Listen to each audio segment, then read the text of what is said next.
Magandang araw! Sama-sama tayong matuto sa Teacher Sal Learning Resource Channel. Revised K-12 Curriculum, Filipino 5, Quarter 3, Week 7, Kwentong transactional na teksto, liham pangkaibigan, pagtugon sa paanyaya. Formularyo ko, punan mo. Gamit ang mga ibinigay na impormasyon, punan ang formularyong card, pang-aklatan. Card, pang-aklatan. Pangalan, ID number, baitang at pangkat. Guro. Lourdes P. Marcos, pangalan. ID number, number 143. Baitang at pangkat, baitang 5, Andres Bonifacio. Guro, Binibining Chanon B. Azarias. Halina't magbasa. Bagong taon ng mga Chino ni Andeline R. Tahanglangit. Isang pista, opisyal ang bagong taon ng mga Chino. Kapistahan ng tagsibol ang taguri nila rito. Kadalasang pumapatak sa pagitan ng 21 ng Enero hanggang 21 ng Pebrero. May mga kaugalian ang mga Chino tuwing bagong taon. Itinuturing nila itong okasyon ng pagtitipon, maging ang masusing paglilinis ng tahanan upang makapasok ang swerte at umalis ang kamalasan. Nariyan pa ang paglalagay ng mga palamuti sa pinto at bintana, nangangahulugan daw ng magandang kapalaran at buhay na masagana. Gumagamit din sila ng mga tambol at paputok. Bumibili rin sila ng bagong mga damit at nagpapagupit ng buhok. Anong kapistahan ang paksa ng tula? Ang paksa ng tula ay bagong taon ng mga Chino. Ano-anong paghahanda ang ginagawa ng mga Chino tuwing bagong taon? Naglilinis sila ng bahay, naglalagay ng palamuti, gumagamit ng tambol at paputok, at bumibili ng bagong damit. Ilahad ang mga kaugaliang Chinong nabanggit sa tula. Ang mga kaugaliang nabanggit ay paglilinis ng tahanan, paglalagay ng dekorasyon, paggamit ng tambol at paputok, at pagbili ng bagong damit. Ihambing ang pagdiriwang ng bagong taon ng mga Pilipino sa pagdiriwang ng bagong taon ng mga Chino. Magkaiba ang paraan ng pagdiriwang, ngunit pareho itong masaya at nakatuon sa pamilya.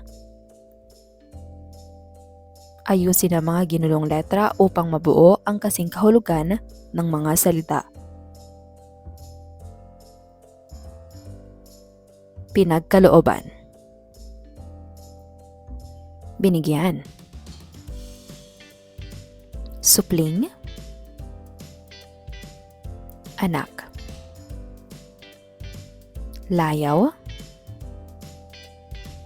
Luho. Tugon. Sabi. Pagsapit. Pagdating. Kaugnay na paksa bilang isa, tekstong informatibo, library card. Multimodal.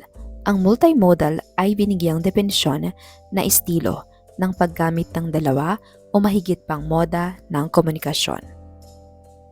Tekstong multimodal. Ang tekstong multimodal ay maaaring papel gaya ng mga aklat, comics, posters. Ang tekstong multimodal ay maaaring digital mula sa slide presentations, e-books, blogs, e-posters, web pages at social media, tungo sa animation, pelikula at video games. Ang tekstong multimodal ay maaaring live, actual, isang pagtatanghal, pagpapamalas o pangyayari. Ang tekstong multimodal ay maaaring transmedia, kung saan ang kwento ay isinasalaysay, gamit ang multiple delivery channels na maaaring kombinasyon ng iba't ibang paraan sa paggamit ng medium, gaya halimbawa ng aklat, comics, magazine, pelikula, mga serye ng web at video game kung saan ang lahat ng ito ay bahagi ng kabuuang kwento. Nagagawa ng transmedia na mas linangin ang kwento sa bawat medium na ginagamit, gaya halimbawa ng pagbabalik tanaw bago ang mismong kwento, prequel, karagdagang mga episodo o higit pang pagpapaibayo sa mga tauhan at banghay. Ang mabisang komposisyong multimodal ay nangangailangan ng bagong pag-aangat ng disenyo ng mga kasanayan at kaalaman upang magawa ng mga mag-aaral na makabuo ng matalinong pagpapasya sa loob at labas ng iba't ibang paraan ng moda ng pagkikipagkomunikasyon upang mabisang makabuo ng tamang pagpapakahulugan. Elemento ng tekstong multimedia. Layon. Sa multimedia, ang layon ay tumutukoy sa pangunahing pakay o layunin ng nilalaman. Maaaring ito ay magturo, magbigay impormasyon, mangaliw o magbigay ng mensahe. Paksa. Ang paksa ay ang pangunahing ideya o tema ng multimedia content. Ito ang sentral na konsepto na tinatalakay sa buong nilalaman. Imahen. Sa multimedia, ang imahen ay tumutukoy sa mga visual na representasyon tulad ng mga larawan, graphics at video na ginagamit upang suportahan o palakasin ang mensahe ng teksto. Sa pagsasama-sama ng layon, paksa at imahen, ang multimedia ay nagiging mas epektibo sa paghahatid ng mensahe at pagkuha ng atensyon ng mga audience. Basahin ang kwentong Pinamagatang Boracay ni Andeline R. Tahanlangit pagkatapos ay sagutin ang mga tanong na kaugnay sa kwento. Boracay. Tahimik na namumuhay ang pamilya Rafael sa barangay Siling, Bata, sa Pandi, Bulacan. Ang mag-asawang Andy at Deli ay pinagkalooban ng 4 na malulusog na supling. Lumaking matatalino ang 4 na magkakapatid na sina June, Christopher, Angelo at Lalaine. Si Lalaine ang bunso at nag-iisang babae, subalit hindi siya pinalaki sa layaw ng kanyang mga magulang. Nasa baitang 5 si Lalaine sa mababang paaralan ng Siling Bata.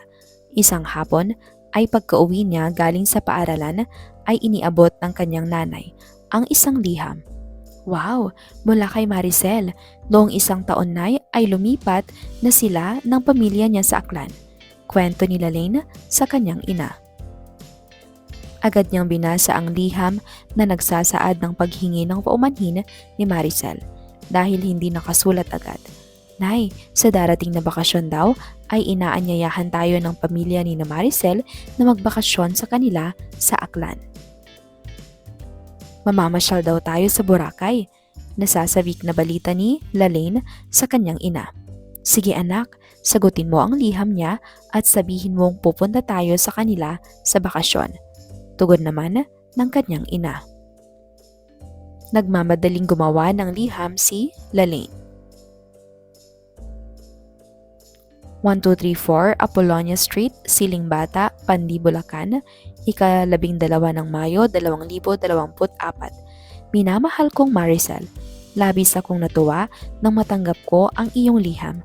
Nasasabik akong makita kang muli. Sinabi ko kay nanay ang paanyaya mo at pumayag naman siya, kaya asahan mo kami dyan sa inyo sa darating na bakasyon. Parang nakikinikinita ko na ang malinis na dagat ng Boracay, ang mapuputing buhangin at ang iba't ibang gawaing magagawa natin dyan sa inyo. Maraming salamat talaga, Sel, sa paanyaya mo. Sa wakas ay malapit ko nang marating ang Boracay na sa larawan ko lamang palaging nakikita. Mag-iingat kayo dyan, 10 ng iyong pamilya. Lubos na nagmamahal, Lalaine. Hindi na makapaghintay si Lalaine na pagsapit ng bakasyon. Sino ang nagpadala ng liham kay Lalaine? Si Maricel ang nagpadala ng liham. Saang lugar inanyayahan ni Maricel si Lalaine? Inanyayahan siya sa Aklan upang mamasyal sa Boracay. Anong damdamin ang nangibabaw kay Lalaine nang matanggap ang liham? Naramdaman niya ang labis na tuwa at pananabik. Kung ikaw ang ina ni Lalaine, papayag ka bang magbakasyon sa Boracay? Oo, papayag ako dahil magandang pagkakataon ito para sa pamilya at ligtas naman silang imbitado ng kaibigan. Pagsunod-sunurin ang mga pangyayaring naganap sa kwento. Sinagot ni Lalaine ang liham ni Maricel. Tahimik ang pamumuhay ng mag-anak na Rafael sa Siling Banta, Pandi, Bulacan. Sumang-ayon ang nanay ni Lalaine na magbakasyon sa Aklan. Nagpadala ng liham si Maricel kay Lalaine. Masayang-masaya si Lalaine nang makatanggap ng liham mula kay Maricel. Narito ang mga tamang kasagutan.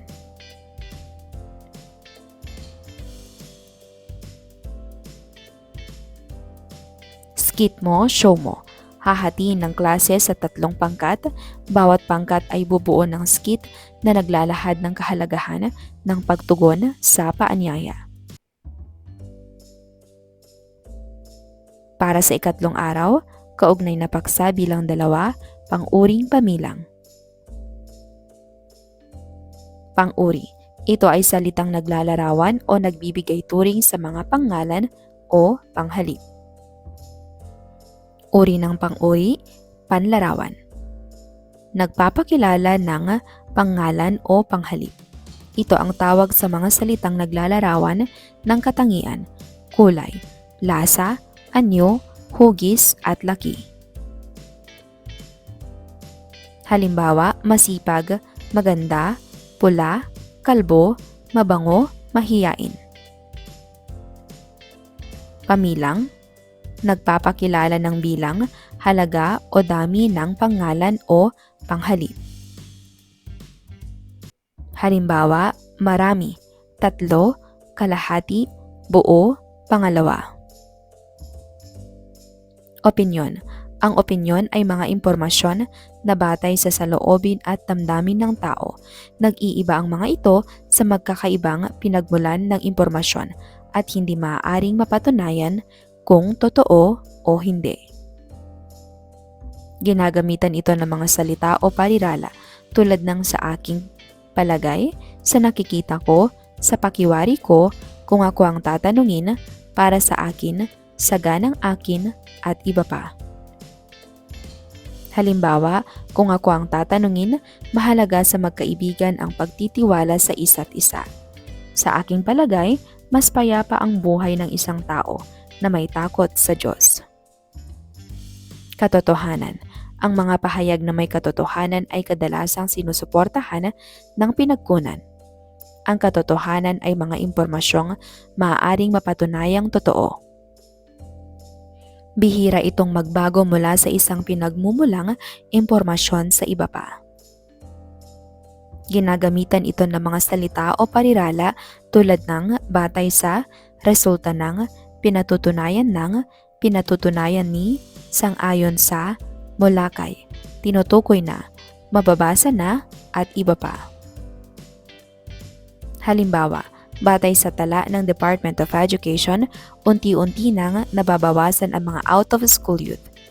Mababasa sa naging resulta ng pananaliksik ng mga ekonomista na unti-unting umuunlad ang turismo ng ating bansa. Basahin ang tulang pinamagatang Bakasyon ni Lenoch ni Andeline Tahanlangit. Sagutin ang sumusunod na gabay na mga tanong. Bakasyon ni Lenoch. Si Lenoch ay isang mabait na bata. Isinama siya ng kanyang mapagmahal na ama't ina. Magbabakasyon sila sa malayong probinsya, sa Bacolod at Guimaras na magkasing ganda. Si Lenoch ay may edad na 3. Sobrang saya niyang makasakay sa eroplano. Hindi rin siya natakot sumakay sa barko. Tuwang-tuwa pa nga ang batang bibo. Pagkarating nila sa lalawigan, nakilala niya ang kanyang makukulit na mga pinsan. Mga tito't tita, lolo't lola, siya'y kinagiliwan sapagkat siya ay matalino at napakagalang. Sino ang isinama upang magbakasyon? Si Lenoj ang isinama ng kanyang ama at ina upang magbakasyon. Saang lugar pupunta ang mag-anak? Pupunta sila sa Bacolod at Guimaras. Ano-anong sasakyan ang sinakyan ni Lenoj? Sumakay siya sa eroplano at sa barko. Itala ang mga pang-uring pamilang na makikita sa tula. 1, 3. Para sa ika-4 na araw. Bumuo ng liham pangkaibigan, tumutugon sa isang paanyaya. Give me 5. Magtala ng tig-5 halimbawa ng pangungusap na ginagamitan ng mga pang-uring pamilang. Isulat ang pang-uring pamilang na ginamit sa pangungusap. 4 ang anak ng mag-asawa. 4. Siya ang una sa lahat ng dumalo. Una. 5 piso ang bawat piraso ng sibuyas. 5. Libo-libong mamamayan ang lumikas mula sa sentro ng giyera. Libo-libong. Isa-isa silang tinanong kung ano ang plano nilang gawin. Isa-isa.